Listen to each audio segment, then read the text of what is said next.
मुझे मालूम था कि कॉन्स्टिट्यूशन की तो बात होगी क्योंकि लड़ाई कॉन्स्टिट्यूशन की है और कॉन्स्टिट्यूशन में बहुत बड़ा रोल अंबेडकर जी का था। तो अंबेडकर जी, गांधी जी का भी डिस्कशन होगा।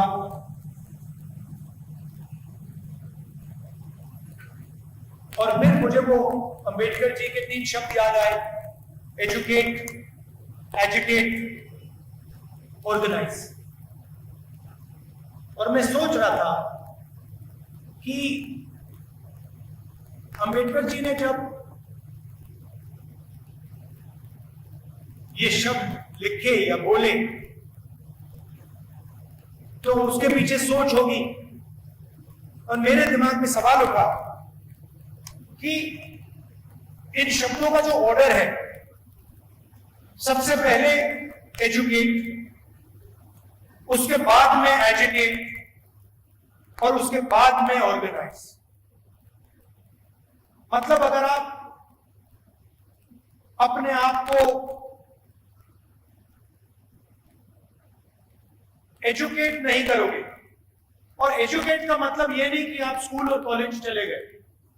एजुकेट का मतलब कि आप सिचुएशन को अच्छी तरह समझ रहे हो, जो आपके चारों तरफ हो रहा है उसको आप अच्छी तरह समझ रहे हो, जो फोर्सेस चल रही हैं, जो शक्तियां घूम रही हैं, उनको आप अच्छी तरह समझ रहे हो। मतलब यू आर ऑब्जर्विंग एक्यूरेटली कह दो। उसके बाद ही एजुटेशन हो सकता है।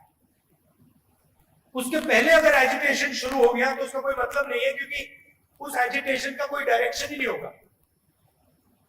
और फिर आपने बिना ऑर्गेनाइजेशन के एजुटेट कर दिया तो वो जो एजुटेशन है उसका जो पावर है वो ट्रांसमिट नहीं होगा। तो इसमें एक लॉजिक है। और फिर मैं सोच रहा था, जिसको आजकल मैं 90% कहता हूं, उसमें आप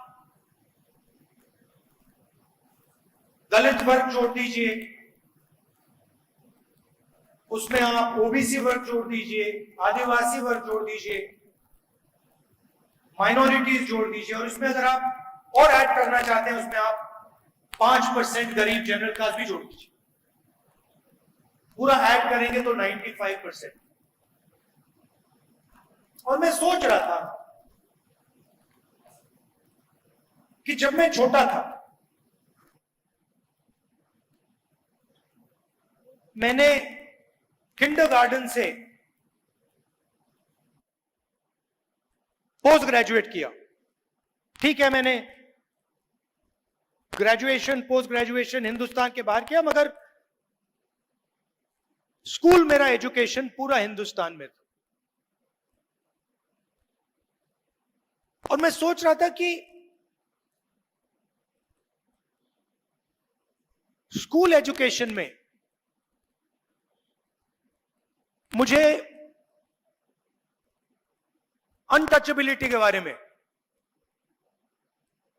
दलितों के बारे में कितनी किताबें पढ़ने को मिली, कितने चैप्टर्स थे। हिस्ट्री तो बहुत बड़ी है, आज 15% है, 3000 साल पुरानी हिस्ट्री है। मगर एजुकेशन सिस्टम में 3 लाइन, 5 लाइन, 20 लाइन, उसी तरीके से अगर आप ओबीसी कम्युनिटी को देखें, जो अभी आए, जिन्होंने मुझे मूर्ति दी, जैसे ही मैंने उनका हाथ मिलाया, अभी का एक्सपीरियंस बता रहा हूं आपको।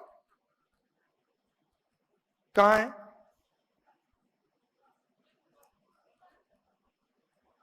स्वप्निल कुमार जी कहां है? कहां है? चले गए? पीछे क्यों? उनको आगे लाइए ना। देखो यही है, पीछे कर दिया। जो हाथ से काम करता है वो पीछे है। तो जैसे ही मैंने इनका हाथ मिलाया, कांटेक्ट होते ही मुझे पता लग गया कि इस हाथ में हुनर है। अब आप देखिए, जिसके हाथ में हुनर है उसको पीछे बैठा दिया, और ये हिंदुस्तान में 24 घंटा हो रहा है। 24 घंटा। जिसके हाथ में स्किल है, जिसके हाथ में कैपेबिलिटी है, जिसके हाथ में एक्सपीरियंस है,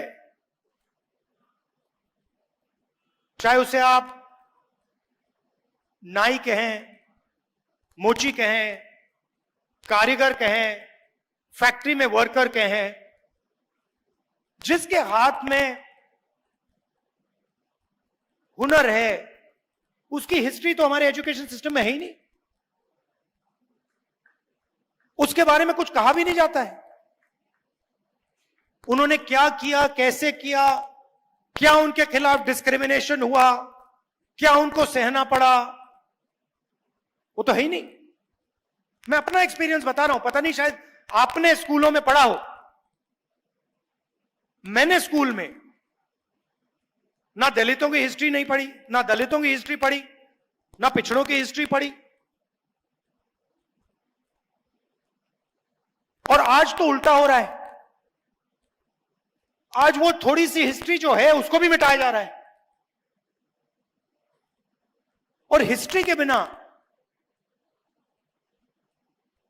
अपनी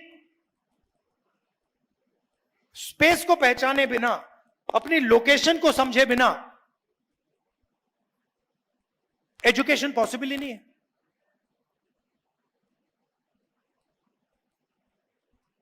तो जब हम एजुकेशन की बात करते हैं तो फिर सवाल उठना चाहिए कि ठीक है भाई, एजुकेशन सिस्टम में किसका कंट्रोल है?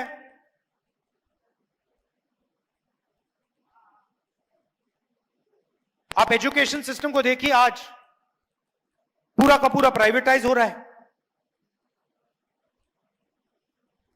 गरीब बच्चे को डॉक्टर बनना हो,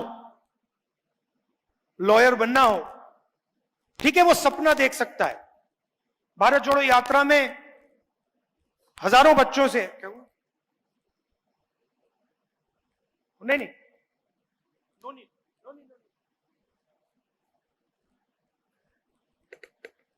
हजारों बच्चों से मिला। सब कहते हैं मैं इंजीनियर बनना चाहता हूं, मैं डॉक्टर बनना चाहता हूं, मैं आईएएस में जाना चाहता हूं। और जब मैं इनसे बात कर रहा था, मेरे माइंड में क्या था कि मेरा देश इनसे झूठ बोल रहा है। इंजीनियर कितने लोग बनेंगे? डॉक्टर कितने बनेंगे?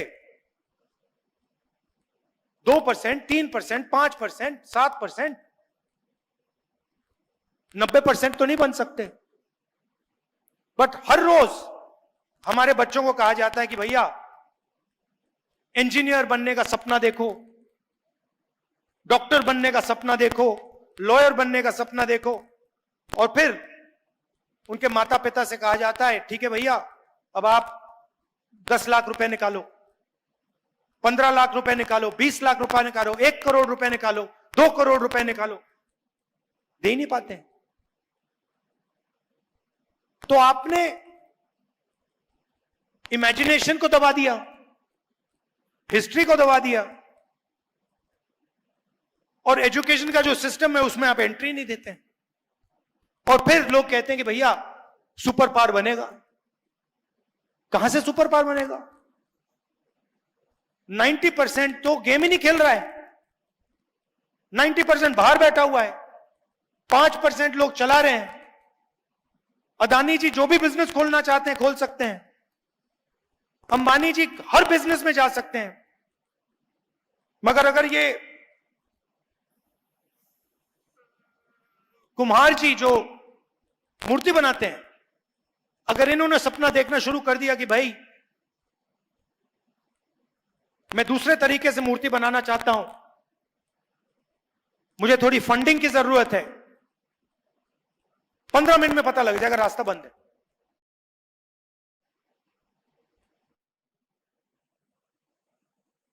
और एक तरफ से बंद नहीं है। मैंने पार्लियामेंट में बोला था, मैंने चक्रव्यूह की बात की थी और बड़ी इंटरेस्टिंग बात निकली। चक्रव्यूह का दूसरा नाम पद्मव्यूह है, मतलब वो लोटस फॉर्मेशन है। अभिमन्यु को लोटस फॉर्मेशन ने मारा था। नॉर्मली उसको चक्रव्यूह कहा जाता है, वो पद्मव्यूह है। पद्म लोटस के शेप में है और उसको भी 6 लोग चलाते थे। आज भी वही चक्रव्यूह है, पद्मव्यूह है, उसी को 6 लोग चला रहे हैं। और जो भी रास्ते थे, 90% के जो भी रास्ते थे, एक के बाद एक सिस्टमैटिकली बंद किए जा रहे हैं। हिस्ट्री बदली जा रही है। आप अगर आज किसी आरएसएस के वाइस चांसलर से पूछो, भाई हिंदुस्तान में अनटचेबिलिटी जैसी चीज थी, वो आपको कहेगा कभी नहीं थी।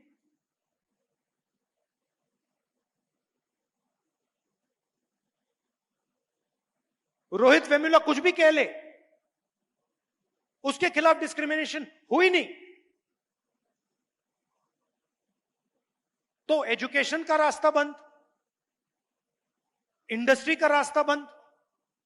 इंडस्ट्री में देख लीजिए, 250 सबसे बड़े बिजनेसमैन निकाल लीजिए, लिस्ट निकाल लीजिए, और मुझे बताइए उस लिस्ट में दलित कौन है, आदिवासी कौन है, पिछड़ा कौन है? एक भी नहीं। मैंने चेक किया, एक नहीं है उसमें। मैनेजमेंट टीम की लिस्ट निकालिए, अदानी, अंबानी, इन सब कंपनीज की मैनेजमेंट लिस्ट निकालिए।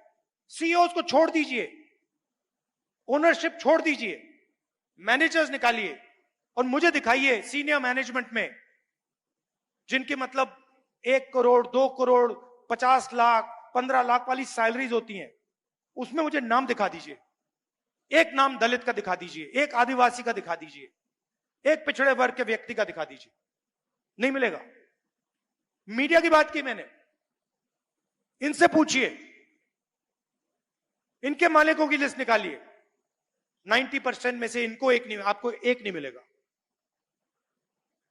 और फिर 24 घंटा मीडिया में ग्रोथ की बात होती है, प्रोग्रेस की बात होती है, सुपर पावर बनने की बात होती है, और 90% है ही नहीं कहीं। हाईकोर्ट देख लीजिए, जुडिशरी देख लीजिए, इंडस्ट्री देख लीजिए, इंटेलिजेंस एजेंसी देख लीजिए। अच्छा, मैंने लिस्ट निकाली आरएसएस के जो नॉमिनेटेड लोग हैं, हजारों लोग हैं उसमें जो हिंदुस्तान का इंस्टीट्यूशनल इंफ्रास्ट्रक्चर में वो डालते हैं, संस्थाओं में डालते हैं। उसमें आपको एक दलित नहीं मिलेगा, एक आदिवासी नहीं मिलेगा, एक पिछड़ा ही मिलेगा। तो 90% के लिए सारे के सारे दरवाजे एक के बाद एक बंद हो रहे हैं। अग्निवीर क्या है? लोग कहते हैं अग्निवीर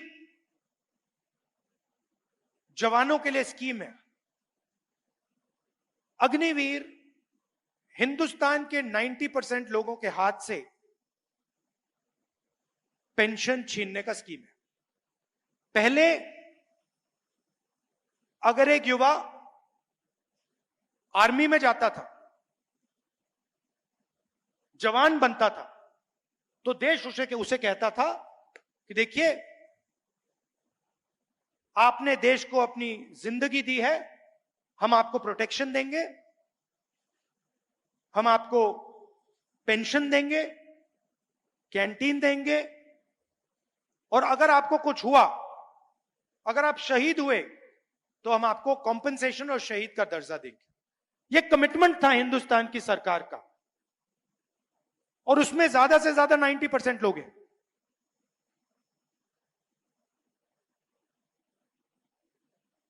अग्निवीर किया, नाम बहुत सुंदर दिया, अग्निवीर, मगर अग्निवीर की सच्चाई क्या है?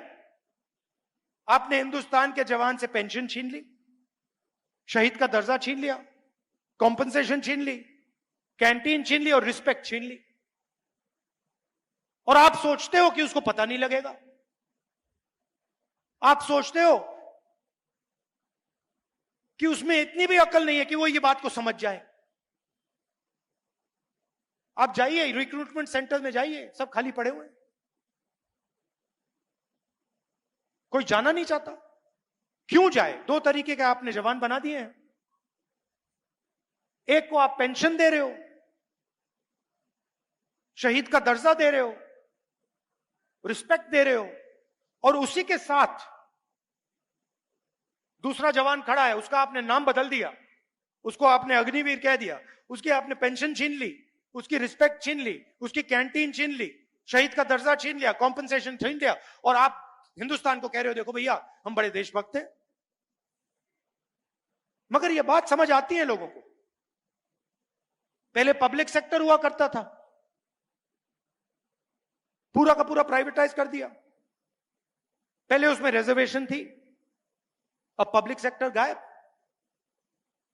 एक के बाद एक प्राइवेटाइज हो रहा है। सक्सेसफुल पब्लिक सेक्टर यूनिट जो चल रहा है, प्राइवेट सेक्टर से कंपीट कर रहा है, पैसे बना रहा है, लोगों को रोजगार दे रहा है, वो प्राइवेटाइज हो रहे हैं। उसको प्राइवेटाइजेशन नहीं कहना चाहिए, उसको डी रिजर्वेशन कहना चाहिए कि आपने उसको वहां से रिजर्वेशन हटा दिया, डी रिजर्व कर दिया, और आपने रिजर्वेशन हटा दी।